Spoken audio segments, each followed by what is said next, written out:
Hi everybody, Kimberly here, and today I want to show you how to do a really great resist technique using the new hybrid ink pads from My Favorite Things and also the original dye-based inks from My Favorite Things.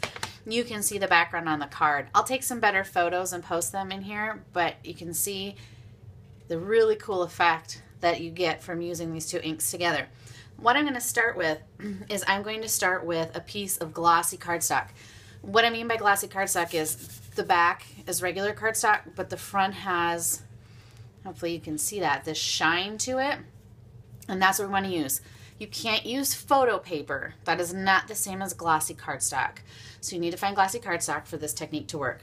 What I have here is I have star background, and I'm going to start by inking with the hybrid ink pad, and this is the Lemon Drop.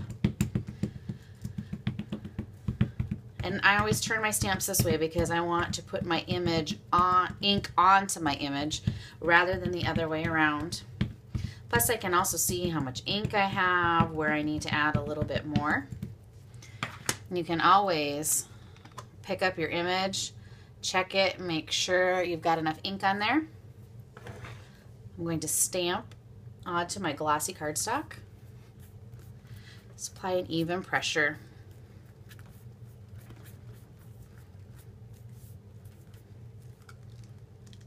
Okay, and there I have my stars stamped onto my glossy cardstock. I use the hybrid Lemon Drop ink from MFT. I'm going to clean it off my craft mat here.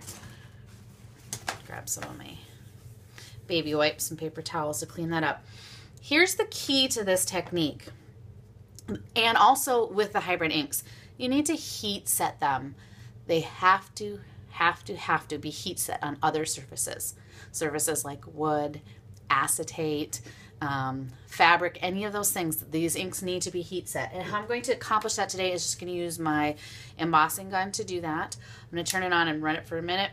Actually, I'm not going to turn it on right now. I'm going to continually move this over the glossy cardstock and keep heat setting this for a while.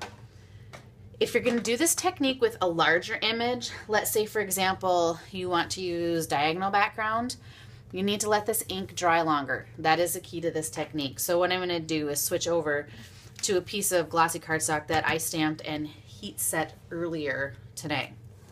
Now for the fun resist part. I'm going to use the dye-based ink, Blue Raspberry, and ink applicator. I'm going to put a little bit of ink on there. And in fact, what I'm going to do is get a scratch piece of paper here and kind of get some of the ink off. I don't want too much.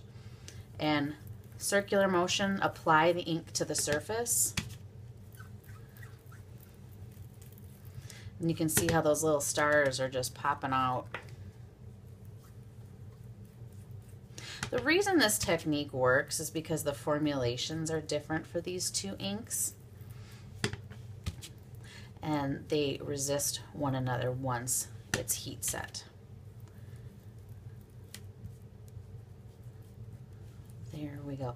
When you're inking on glossy cardstock, one thing I should mention is be real gentle and smooth. If you leave a big ink spot, it's really hard to fix that ink spot, not like with regular cardstock. So nice, even, gentle circles. And that's also why I stamp off some of the extra ink onto a piece of scratch paper, because then it lessens the likelihood of me getting a bunch of ink where I don't want it.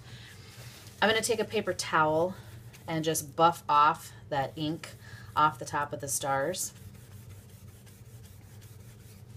And there we go. We have this really cool resist technique using the MFT hybrid inks, heat setting them, and then going over the top with the MFT dye-based ink pads. Have fun with this technique. Just remember to heat set.